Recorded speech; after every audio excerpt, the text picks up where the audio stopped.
ಆಂಧ್ರ ಪ್ರದೇಶಕ್ಕೆ ಕೇವಲ 3 ಕಿಲೋಮೀಟರ್ ದೂರದಲ್ಲಿರುವ ಕೋಲಾರ ಜಿಲ್ಲೆ ಶ್ರೀನಿವಾಸಪುರ ತಾಲೂಕು ಸೋಮೇನಹಳ್ಳಿಯಲ್ಲಿರ್ತಕ್ಕಂಥ ಕರ್ನಾಟಕ ಪಬ್ಲಿಕ್ ಶಾಲೆ ಈ ಒಂದು ಸ್ಥಳಕ್ಕೆ ನಾನು ಬಂದಿದ್ದೀನಿ.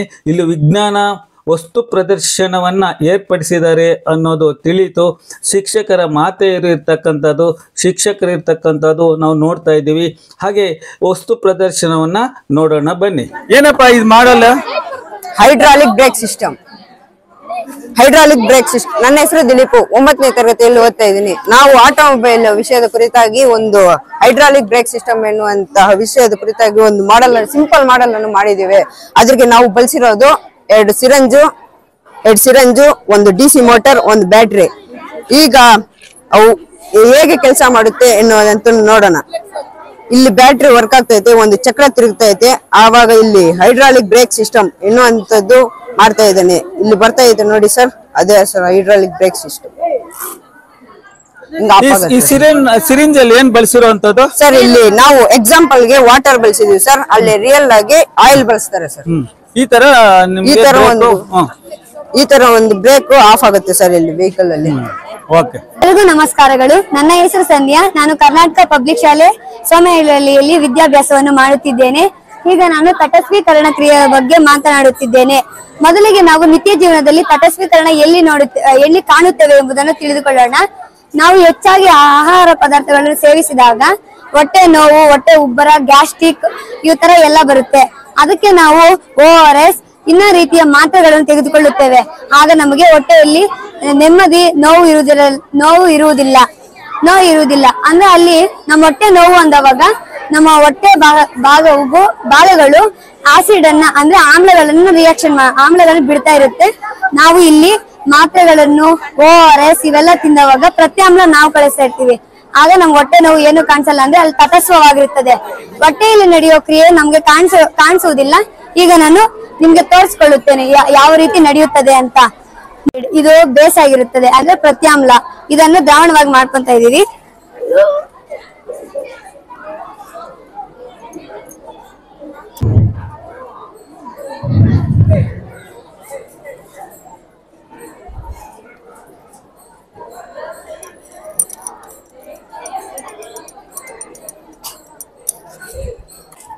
ಈಗ ನಾವು ಹೈಡ್ರೋಕ್ಲೋರಿಕ್ ಆಸಿಡ್, ಇದು ಆಮ್ಲ ಆಗಿರ್ತದೆ.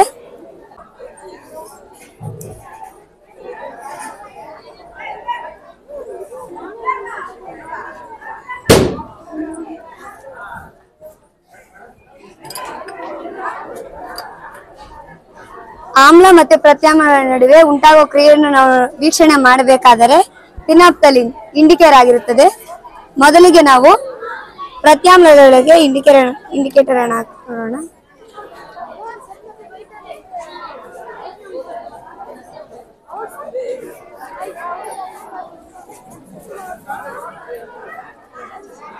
ಇದು ಪ್ರತ್ಯಾಮ್ಲ ಆಗಿರೋದರಿಂದ ಇದು ಗುಲಾಬಿ ಬಣ್ಣಕ್ಕೆ ತಿರುಗಿದೆ.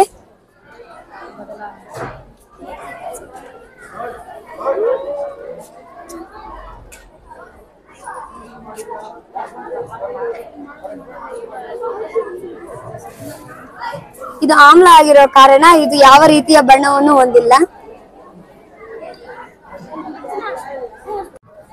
ಇದು ಪ್ರತ್ಯಾಮ್ಲ, ಇದು ಆಮ್ಲ. ಈಗ ಪ್ರತ್ಯಾಮ್ಲವನ್ನು ಆಮ್ಲದಲ್ಲಿ ಮಿಶ್ರಣ ಮಾಡುತ್ತಿದ್ದೇವೆ. ಈ ರೀತಿ ನಮ್ಮ ಹೊಟ್ಟೆಯಲ್ಲಿ ತಟಸ್ಥೀಕರಣ ಆಗುತ್ತದೆ. ಇದನ್ನು ತಟಸ್ಥೀಕರಣ ಕ್ರಿಯೆ ಎಂದು ಕರೆಯುತ್ತೇವೆ. ಧನ್ಯವಾದಗಳು. ನನ್ನ ಹೆಸರು ದರ್ಶನ್. ನಾನು 8ನೇ ತರಗತಿಯಲ್ಲಿ ಓದುತ್ತಿದ್ದೇನೆ. ನಾನು ನಿಮಗೊಂದು ಮ್ಯಾಜಿಕ್ ತೋರಿಸ್ತೇನೆ. ಇಲ್ಲಿ ಒಂದು ಗಿಳಿ ಇದೆ, ಇಲ್ಲಿ ಒಂದು ಪಂಜರವಿದೆ. ನಾನು ಗಿಳಿಯನ್ನು ಪಂಜರದಲ್ಲಿ ಇರಿಸುತ್ತೇನೆ. ನೋಡುತ್ತೀರಾ? ನೋಡಿ, ಕಾಣಿಸುತ್ತಾ? ಇದನ್ನು ಐ ಇನ್ಫ್ಲೇಷನ್ ಎಂದು ಕರೆಯುತ್ತಾರೆ. ನನ್ನ ಹೆಸರು ಲಾವಣ್ಯಕ್ಕೆ. ನಾನು 10ನೇ ತರಗತಿ B ವಿಭಾಗದಲ್ಲಿ ಓದುತ್ತಿದ್ದೇನೆ. ಇಲ್ಲಿ ನಾನು ತ್ರಿಕೋನಮಿತಿ ಕೆಲವು ಅನ್ವಯಗಳ ಒಂದು ಮಾದರಿಯನ್ನು ತೋರಿಸಲು ಇಚ್ಛಿಸುತ್ತೇನೆ. ಇಲ್ಲಿ ಪ್ರಶ್ನೆ ಏನಪ್ಪಾ ಅಂದ್ರೆ, ಇಲ್ಲಿ ಗೋಪುರ ಹೊಂದಿದೆ, ಕಾಲುವೆ ಹೊಂದಿದೆ. ಕಾಲುವೆ ಅಗಲ ಮತ್ತು ಗೋಪುರದ ಎತ್ತರವನ್ನು ಕಂಡುಹಿಡಿಯಬೇಕು ಅಂತ ಪ್ರಶ್ನೆ ಕೊಟ್ಟಿದ್ದಾರೆ. ಅದಕ್ಕೆ ಒಂದು ಕ್ಲೂ ಕೊಟ್ಟಿದ್ದಾರೆ. ಕ್ಲೂ ಏನಪ್ಪಾ ಅಂದ್ರೆ 60 ಡಿಗ್ರಿ ಉನ್ನತ ಕೋನವು ಮತ್ತು 30 ಡಿಗ್ರಿ ಉನ್ನತ ಕೋನವು ಎರಡೂ ಒಂದೇ ಗೋಪುರದ ಎತ್ತರದಲ್ಲಿ ಇಂಟರ್ಸೆಕ್ಟ್ ಆಗ್ತಿದೆ. ಫಾರ್ ಎಕ್ಸಾಂಪಲ್ ಯಾವ್ದಾದ್ರು ಒಂದು ದೇವಸ್ಥಾನ ಇರುತ್ತೆ ಅನ್ಕೋ, ಆ ದೇವಸ್ಥಾನದ ಎತ್ತರವನ್ನು ಕಂಡುಹಿಡಿಯಲು ನಾವು 10 ಮೀಟರ್ ಟೇಪ್ ನ ಬಳಸೋದಕ್ಕಾಗಲ್ಲ.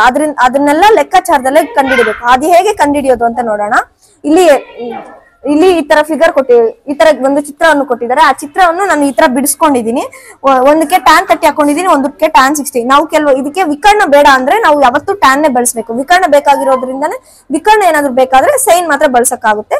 tan ನ ಬಳಸ್ಕೊಂಡು ನಾವೆಲ್ಲ ಸಿಂಪ್ಲಿಫೈ ಮಾಡಿದೀವಿ. ಇದನ್ನ ಈಕ್ವೇಶನ್ 1 ಮತ್ತೆ ಇದನ್ನ ಈಕ್ವೇಶನ್ 2 ಅಂತ ಕರಿತೀನಿ. ಇವೆರಡನ್ನು ಕಂಪೇರ್ ಮಾಡಿದಾಗ ಇಲ್ಲಿ ಎಬಿನೇ ಇಲ್ಲೂ ಎಬಿನೇ ಎಬಿ ತೆಗೆದ್ಬಿಟ್ಟು ಇದು ಏನ್ ವ್ಯಾಲ್ಯೂಸ್ ಇರುತ್ತೋ ಆ ವ್ಯಾಲ್ಯೂಸ್ ನ ಹಾಕೊಂಡಿದೀನಿ.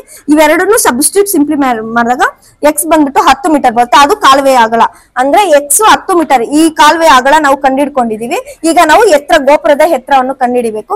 ಅದಕ್ಕೆ ನಾನು ಎಬಿನೇ ಹಾಕೊಂಡಿದೀನಿ. √3 ಇಂದ ಎಕ್ಸ್ √3x ಎಬಿ ಬಂದ್ಬಿಟ್ಟು √3x. ಇದು ಯಾವ್ದಾದ್ರು ಒಂದ್ ತಗೋಬಹುದು. ಆದ್ರೆ ನಾನು ಫಸ್ಟ್ ಒಂದ್ ತಗೊಂಡಿದ್ದೀನಿ ಈಸಿ ಇದೆ ಅಂತ.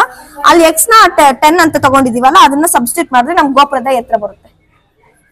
ಅದಕ್ಕೆ ನಾವು ಗೋಪುರದ ಎತ್ತರ ಬಂದ್ಬಿಟ್ಟು 10 √3 ಮೀಟರ್ ಮತ್ತೆ ಕಾಲುವೆ ಅಗಲ ಬಂದು 10 ಮೀಟರ್. ಧನ್ಯವಾದಗಳು. ನನ್ನ ಹೆಸರು ಚಂದಯ್ಯ ಆರ್. ಈಗ ನಾನು ಸಂಖ್ಯೆಗಳ ಚಾರ್ಟ್ ಅನ್ನು ರಚಿಸಿದ್ದೇನೆ. ನಾವು ಇದರಲ್ಲಿ ಬೇರೆ ಬೇರೆ ವಿನ್ಯಾಸಗಳನ್ನು ಗುರುತಿಸಬಹುದು. ಒಂದನೇದು ನಾವು ಈಗ ಮಗ್ಗಿಯನ್ನು ಗುರುತಿಸಬಹುದು. 1 1 1, 1 2 2, 1 3 3 ಹೀಗೆ 1 1 ಮಗ್ಗಿ ಬಂತು. 2 1 2, 2 2 4, 2 3 6 ಈಗ 2 1 ಮಗ್ಗಿ ಬಂತು. ಹೀಗೆ ಎಲ್ಲ ಮಗ್ಗಿಗಳನ್ನ ಗುರುತಿಸಬಹುದು ನಾವು. ಮತ್ತೆ ಈ ಚೌಕವನ್ನ ಈ ಕಲರ್ ಅಲ್ಲಿರುವ ಚೌಕವನ್ನ ಗುರುತಿಸಿ ಈಗ ನಾವು ಡಯಾಗ್ನಲ್ ಸಂಖ್ಯೆಗಳನ್ನ ಓದಬೇಕು. 22 ಈ ಕಡೆಯಿಂದ ಓದಿದ್ರು 22 ಬರುತ್ತದೆ. ಈಗ ಈ ಚೌಕವನ್ನು ಗುರುತಿಸಿ ಈ ಕಡೆಯಿಂದ ಓದಿದರೆ 343, ಈ ಕಡೆಯಿಂದ ಓದಿದ್ರು 343 ಬರುತ್ತದೆ. ಈಗ ಈ ಚೌಕವನ್ನು ಗುರುತಿಸಿ 4664, ಈ ಕಡೆಯಿಂದ ಓದಿದ್ರು 4664. ಈ ಸಂಖ್ಯೆಗಳನ್ನ ನಾವು ಪಾಲಿಂಡ್ರಾಮ್ ಸಂಖ್ಯೆಗಳು ಎಂದು ಕರೆಯುತ್ತೇವೆ.